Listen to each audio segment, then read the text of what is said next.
उत्तर प्रदेश की राजधानी लखनऊ के गोमती नगर का रहने वाला एक लड़का होता है जिसकी उम्र लगभग 25 साल के आसपास होती है। नाम उसका राजू कुमार होता है, जिसे लखनऊ से मुंबई जाना था। जब वो रेलगाड़ी में सफर कर रहा था तो ये गाड़ी अपने रफ्तार पर होती है, लेकिन अचानक से रेलगाड़ी रुक जाती है।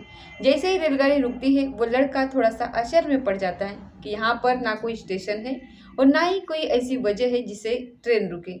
आखिरकार ट्रेन रुकी क्यों है, ये देखने के लिए वो सीधा खिड़की की तरफ झांकता है। और खिड़की की तरफ झांकता है तो वो झांक कर जब देख ही रहा था तो देख रहा था कि एक बोगी से कुछ लोग उतर रहे हैं और भगदड़ से मची हुई है। अब वो क्यों भाग रहे हैं और क्यों नहीं भाग रहे उसे समझ में नहीं आ रहा था। दरअसल जहाँ पर वो रेलगाड़ी रुकी हुई थी वहाँ पर एक मोड़ जैसा वहाँ पर होता है और उस मोड़ जैसे के पास में काफ़ी सारी झाड़ियाँ थी। अचानक ही उस लड़के की नज़र झाड़ियों पर पड़ती है और जब वो देखता है तो देखता है बराबर वाली जो रेलवे की लाइन है उस लाइन पर एक और सामने से रेलगाड़ी आ रही है। उस लड़के ने जोर जोर से चीखना शुरू किया, चिल्लाना शुरू किया ताकि उसकी चीखें, उसकी पुकार जो होती है वो उन लोगों तक पहुंच जाए जो कि लगातार भगदड़ की वजह से अपनी अपनी बोगी से उतर करके उस पटरी की तरफ आ चुके थे। लेकिन उस लड़के ने जब चीखना चिल्लाना शुरू किया तो उसकी चीखों की आवाज़ वहां तक नहीं पहुंच पा रही थी। इसके पहले कि जो सामने गाड़ी आ रही थी, रेलगाड़ी आ रही थी, वो उन लोगों तक पहुंच जाती। और जैसे ही वो रेलगाड़ी यहाँ से गुजरती है उसके बाद उस लड़के ने जो अपने आंखों से दृश्य देखा वो देख करके वो देखते ही रह जाता है। अभी तक यहाँ पर सिर्फ चीख पुकार मची हुई थी, लेकिन अब वो यहाँ पर ये दिखता है कि वहाँ पर ब्लड पड़ा हुआ है, यानी कि खून पड़ा हुआ है। किसी का हाथ नहीं तो किसी का पैर नहीं तो किसी का धड़ नहीं तो किसी का सर नहीं, किसी का पूरा शरीर ही गायब हो चुका था। ये हादसा जो हुआ था, इस हादसे की गूंज फिर पूरे इंडिया भर में फैल जाती है। लोग सोचने पर मजबूर हो जाते हैं। ना कोई बड़ी वजह यहाँ पर थी और ना कुछ था, महज छोटी सी अफवाह ने इतने लोगों की जान ले ली। आज की कहानी के माध्यम से यही समझने की कोशिश करते हैं कि आखिरकार वहां पर हुआ क्या था। नमस्कार, स्वागत है आपका हमारे चैनल पर। आज की जो सच्ची घटना मैं आपको सुनाने जा रही हूँ, दरअसल ये सच्ची घटना है एक रेलगाड़ी की। रेलगाड़ी यानी कि लखनऊ से चल करके जो मुंबई जा रही थी, नाम उसका होता है, ट्रेन का पुष्पक एक्सप्रेस होता है 12533। ये गाड़ी अपनी रफ्तार पर चल रही थी। महाराष्ट्र प्रदेश के जिला जलगांव से भी 2 किलोमीटर दूर एक जगह लगती है वहाँ पर, जिसका नाम भुसावल स्टेशन होता है। ये वहाँ से रुड़ने के बाद आगे मल्हार एक रेलवे स्टेशन होता है, वहाँ पर अगले स्टेशन जा कर के इसको रुकना था। यहाँ से लगभग 423 किलोमीटर दूर अभी मुंबई बाकी था, क्योंकि मुंबई इसका अंतिम स्टेशन था, वहाँ जाकर के इसे रुकना था। इसी बीच में डी जनरल बोगी एक होती है, J3 जनरल बोगी, उसमें एक चाय वाला अचानक से आता है और चाय वाला जैसे चाय चाय के लिए आवाज़ लगाता है। किसी को चाय लेनी होती है तो लेता है और नहीं लेनी होती है तो उसको इग्नोर कर देता है। एक ऊपर वाले बर्थ पर 2 लड़के होते हैं जो कि सिला बस्ती के रहने वाले होते हैं। एक का नाम उदय होता है और दूसरे का नाम विजय कुमार होता है। उदय और विजय कुमार जैसे उस लड़के की चाय चाय की आवाज़ को सुन रहे थे तो वो लड़का कह रहा था कि बोगी में अचानक से आग लग गई है।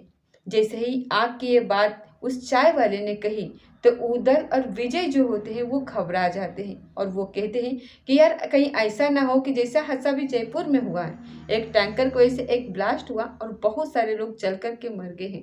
वो दोनों भी उस चाय वालों की तरह जोर जोर से चीखने लगते हैं, चिल्लाने लगते हैं। अब इससे पहले कि चाय वाला ये कुछ सुन पाता कि चाय वालों ने और जोर से चीखना चिल्लाना शुरू कर दिया और कहा कि देखो धुआं उठ रहा है दूसरे वाले बोगी में और वहां से आग लग चुकी है। आग की सूचना से, इस सूचना से जैसे ही उस चाय वाले की बात जो थी वो पूरे बोगी में आग की तरफ फैल जाती है। अब इसी बीच में चाय वालों ने हिम्मत जुटाई और हिम्मत जुटाने के बाद वो चाह रहा था कि शायद बड़ा हादसा हो गया तो बहुत सारे लोग मारे जा सकते हैं। चाय वाला तुरंत जाता है और चेन पुली यानी कि जो ट्रेन में अलार्म चेन होता है उसे वो खींच देता है और जैसे उस चेन को वो खींचता है तो उस रेलगाड़ी के अंदर उसका नाम पुष्पस एक्सप्रेस होता है, 12533 होती है। उस रेलगाड़ी के पहिए वहाँ पर जाम हो जाते हैं और जैसे ही पहिए जाम होते हैं तुरंत ही वहाँ पर वो रेलगाड़ी रुक जाती है। और इस बोगी में ये खबर आग की तरफ फैल चुकी थी। जितनी दूर तक ये आवाज़ पहुँच सकती थी वहाँ के लोग, महिलाएं, यात्री जो भी होते हैं, बड़े बूढ़े, वो भी, वैसे भी जनरल बोगी के अंदर बहुत ज़्यादा संख्या ज़्यादा होती है। तभी उन्होंने एकदम से भगदड़ मचाना शुरू कर दिया। सब के सब लोग अपनी जान बचाने की कोशिश करने लगते हैं। उन्हें लग रहा था कि गाड़ी के अंदर, इस बोगी के अंदर अगर हम लोग फंसे रह गए तो कहीं ऐसा ना हो कि हम सब लोग मारे जाएं। और इसीलिए उस बोगी के जो गेट थे वो दोनों तरफ खुलते हैं और खुलने के बाद आगे से और पीछे से जो भगदड़ मच रही थी तो लोग उतर रहे थे। एक तरफ जो पुलिया होती है उसकी दीवार होती है जो बहुत ज़्यादा हाइट तक तो नहीं थी, कुछ बड़ी संख्या में लोग तो उधर की तरफ चले जाते हैं। जो दूसरी साइड थी, दूसरे साइड में एक रेलगाड़ी की पटरी गुजर रही होती है। उस रेलगाड़ी की पटरी पर लोग उतर रहे थे और यहाँ से भागने की कोशिश कर रहे थे, अपनी जान बचाने की कोशिश कर रहे थे। उन्हें लग रहा था कि कहीं अगर ज़्यादा दिन यहाँ पर रुके तो कहीं कोई बड़ी बात न बन जाए, कोई इस तरीके से भगदड़ मच जाती है वहाँ पर। और इसी बीच में लखनऊ के गोमती नगर के रहने वाले राजीव कुमार ये देखने के लिए कि अचानक से ट्रेन ठीक ठाक चल रही थी लेकिन ये रुकी क्यों है, वजह क्या है। जैसे ही वो ये वजह देखने के लिए, पूछने के लिए, तलाश करने के लिए, या फिर कहे तो कुछ भी ये देखने के लिए, अक्सर यात्रियों में होता है कि जैसे ही ट्रेन रुकती है या फिर धीमी पड़ती है तो सीधे वो खिड़की की तरफ जाती है और उसके पाइप पकड़ने के बाद ये झांक कर देखने की कोशिश करते हैं कि आखिरकार हुआ क्या है। जैसे उसने ये देखा तो ये एक कर्व होता है यहाँ पर, यानी कि एक मोड़ जैसा होता है और वो तीव्र मोड़ होता है। और उस तीव्र मोड़ को जब बहुत बड़ी जो मात्रा होती है वो बहुत झाड़ियों से छिपा हुआ था और वो दिख नहीं पा रहा था कि ये तीव्र मोड़ है। और जैसे उस तीव्र मोड़ के झाड़ियों से जो छुपा हुआ था, राजीव कुमार की नज़र पड़ती है उस झाड़ियों की तरफ और झाड़ियों की तरफ वो देखता है तो एक ट्रेन होती है जो बहुत तेजी के साथ चलकर आ रही होती है। दरअसल एक रेलगाड़ी होती है जिसका नाम कर्नाटक एक्सप्रेस नाम होता है उसका, 127 इसका एक नंबर होता है, 12627 एक गाड़ी का नंबर यहाँ पर होता है, जो कि यशवंतपुर रेलवे स्टेशन से वो चलती है। और हजरतपुर निजामुद्दीन एक रेलवे स्टेशन होता है, वो दिल्ली की तरफ जा रही होती है। उसका मोड़ पर किसी लोगों की वहाँ पर नज़र नहीं पड़ती उस मोड़ पर, और उस बोगी से लोग वहाँ पर भाग रहे थे। उन्हें लग रहा था कि आग लगी है। और अचानक ही राजीव ने यहाँ पर जोर जोर से चीखना चिल्लाना शुरू किया, लोगों से कहा कि उधर से ट्रेन आ रही है, जल्दी से आप लोग हट जाओ नहीं तो हादसा हो जाएगा। क्योंकि मोड़ था, इससे पहले की आवाज़ लोगों तक पहुँचती लोग समझ पाते। और वहाँ पर एक के बाद एक लगभग 23 बंदे होते हैं, 23 मुसाफिर होते हैं जो उस पटरी पर इधर उधर फैले हुए थे। और जो कर्नाटक एक्सप्रेस जो होती है उस कर्नाटक एक्सप्रेस की चपेट में वो लोग आ जाते हैं और आने के बाद वहाँ मौके पर ही 13 लोगों की मौत हो जाती है। 10 लोग वहाँ पर गंभीर रूप से घायल हो जाते हैं जिसमें 2 महिलाएं होती हैं और 8 लोग होते हैं। ऐसे ही जब ये 23 लोग इसके चपेट में आते हैं तो यहाँ पर फिर भगदड़ मचना तय था। वो जो कर्नाटक एक्सप्रेस जो होती है वो कुछ दूरी पर जाकर के रुक जाती है और उसे पता चल जाता है कि ये घटना हुई है। हालांकि दोनों ही ट्रेन के जो चालक होते हैं, जो लोको पायलट होते हैं, उन्होंने सूझबूझ से काम लेने की पूरी कोशिश की लेकिन उस मोड़ की वजह से समझ ही वो नहीं पाए। और जब ये हादसा होता है तो हादसे की चीख पुकार मच जाती है। लोग यहाँ पर समझ ही नहीं पा रहे थे कि आखिरकार वजह क्या है। जब बाहर निकलने के बाद लोगों ने देखा कि आग लगी कहाँ है तो आग तो कहीं थी ही नहीं, लेकिन किसी को धुआं दिखाई दिया था और धुआं भी कुछ देर के बाद गायब हो चुका था। अब यहाँ पर सिर्फ मंजर था चीख पुकार का, ऐसी चीख पुकार जिसकी वजह से लोग ये नहीं समझ पा रहे थे कि आखिरकार करें तो क्या करें। देखते ही देखते ये कहानी, ये घटना पूरे सोशल मीडिया पर वायरल होने लगता है।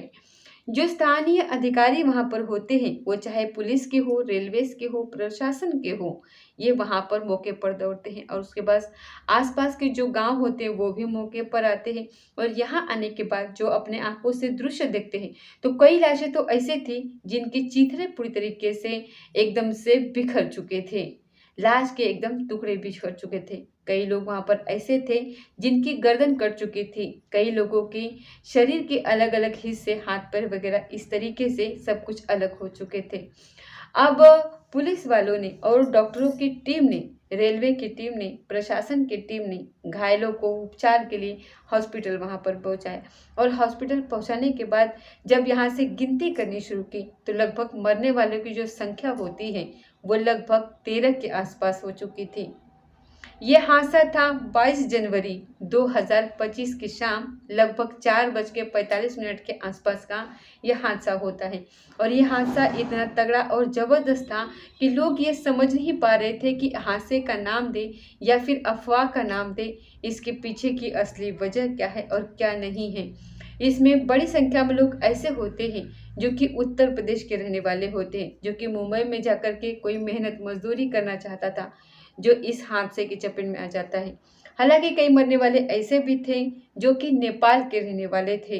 यदि मरने वालों की संख्या की बात करें तो 13 तो पहुंच चुकी है, जिसमें नंद विश्वकर्मा होते हैं और एक राम पानी होती है और एक कमला नवीन भंडारी होती है। इस कमला नवीन भंडारी की बात करें तो इनकी बेटी और इनका बेटा भी साथ में सफर कर रहा था। जैसे ही ये ट्रेन यहाँ पर रुकती है और भगदड़ मचती है, शोर मचता है कि ट्रेन में ये आग लग चुकी है। और आग लगने की जब सूचना मिलती है तो ये जो माँ होती है कमला नवीन भंडारी, वो अपनी बेटी से कहती है कि बेटे जितनी जल्दी हो सके यहाँ से भागो और भाग करके अपनी जान बचाने की कोशिश करो। माँ भी इस बुगी से निकल करके बाहर जाती है और वो रेलगाड़ी के चपेट में आ जाती है। जब इसके बाद पुलिस प्रशासन की टीम मौके पर आती है और लोगों को तलाश किया जा रहा था कि कौन कौन गायब है, तभी इस महिला के कपड़े वहां पर पड़े हुए थे।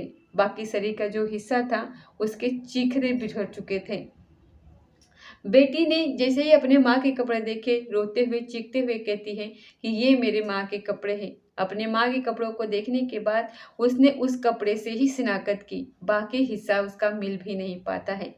ऐसे ही मीडिया रिपोर्ट में ऐसी जानकारी मिल रही थी। हालांकि आगे नसरुद्दीन जो कला एक नाम होता है और एक इम्तिहान अली होता है, एक बाबू खान होते हैं, इस तरीके की लगभग 13 लोगों की संख्या हो जाती है। अब ये मामला चाहे महाराष्ट्र प्रदेश सरकार हो, चाहे वो रेलवे प्रशासन तक हो, चाहे वो केंद्र सरकार हो, सभी ने इस घटना को लेकर के बहुत ही दुख प्रकट किया। और साथ ही रेलवे ने मृतकों के लिए 1.5 लाख रुपए और साथ ही जो गंभीर रूप से घायल हो चुके उनको 50,000 रुपये और कम घायलों को 5,000 रुपये की घोषणा कर दी है अनुदान के लिए। साथ ही महाराष्ट्र प्रदेश की जो सरकार है उन्होंने कहा कि मृतकों को 5 लाख रुपए दिए जाएंगे और जो यहाँ पर घायल हैं, घायलों का इलाज पूरी तरीके से जब तक वो ठीक नहीं हो जाते तब तक उनका इलाज चलता रहेगा। इस घटना के बाद ये दोनों जो ट्रेन होती हैं पुष्पस एक्सप्रेस और जो ये D3 जो नंबर इसका होता है, जो जनरल बोगी होती है, ये अफवाह जो फैली हुई थी वही इस हादसे की सूचना फैली थी। लगभग 15 या 20 मिनट के बाद उस गाड़ी को रवाना कर दिया जाता है जो अपने जगह पर पहुंच जाती है, जो कर्नाटक एक्सप्रेस होती है जो कि निजामुद्दीन रेलवे स्टेशन पर जा रही होती है, उसको भी वहां पर रवाना कर दिया जाता है। इस हादसों को लेकर के लोगों में बड़ा ही आश्चर्य है कि एक अफवाह ने, चाय वाले के एक झूठी अफवाह ने, और वो कहता है वहां पर कि आग लगी है और उसके बाद देखते ही देखते पूरी बोगी में वो बात फैल जाती है और जो ये बात थी वो मात्र अफवाह थी और लोग वहां से भागने लगते हैं। और एक ट्रेन की चपेट में आने के बाद 13 लोगों की मौत और 10 लोग गंभीर रूप से घायल हो जाते हैं। कई घायल इसमें ऐसे होते हैं जो जिंदगी भर शायद इस दुख को, इस तकलीफ को कभी मिटा नहीं पाएंगे। मरने वाले कई लोग ऐसे हैं जो पहली बार मुंबई की तरफ जा रहे थे, सफर कर रहे थे। कई लोग ऐसे होते हैं जो मेहनत मजदूरी करके अपना परिवार का भरण पोषण कर रहे थे। कई लोगों का परिवार उनके ऊपर ही आश्रित था। आगे भविष्य में उनका क्या होगा, परिवार कैसे चलेगा, कैसे नहीं चलेगा, ये भी एक सोचने वाली बात है। दोस्तों, इस पूरे घटनाक्रम को सुनाने का उद्देश्य किसी को परेशान करना नहीं है, किसी का दिल दुखाना नहीं है, बल्कि आपको जागरूक करना है, आपको सचेत करना है। जिस तरीके से जयपुर में एक हादसा होता है, हादसे के बाद लोगों ने भागकर अपनी जान बचा ली थी। जो लोग वहां मौके पर रुके रहते हैं वो आग के चपेट में आ जाते हैं। ऐसे ही इस हादसे में एक अफवाह फैलती है कि एक यहाँ पर आग लगी है, और वही लोग सोच करके यहाँ पर भागने की कोशिश करते हैं। वो सोचते हैं कि भाग जाएंगे तो जान बच जाएगी, रुके रहेंगे तो शायद मारे जाएंगे। ये लोग यहाँ पर समझ नहीं पाते हैं कि किस वक्त क्या कदम उठाना चाहिए। अगर ये सब पता चल जाए तो शायद कोई हादसा ही ना हो। अगर हमें इस तरह की कोई अफ़वाह सुनने को मिलती है तो अफ़वाहों पर बहुत जल्दी विश्वास नहीं कर सकते, नहीं करना चाहिए। झूठी अफ़वाहों पर विश्वास करने से बहुत भारी नुकसान हो जाता है, या फिर जनहानि या फिर मानहानि हो जाती है। और देखते ही देखते यहाँ पर छोटी सी महज छोटी की अफ़वाह ने 13 लोगों की जान ले ली है। तो दोस्तों, ये थी आज की सच्ची घटना। मिलते हैं अगले किसी सच्ची घटना के साथ। तब तक जय हिंद, जय भारत।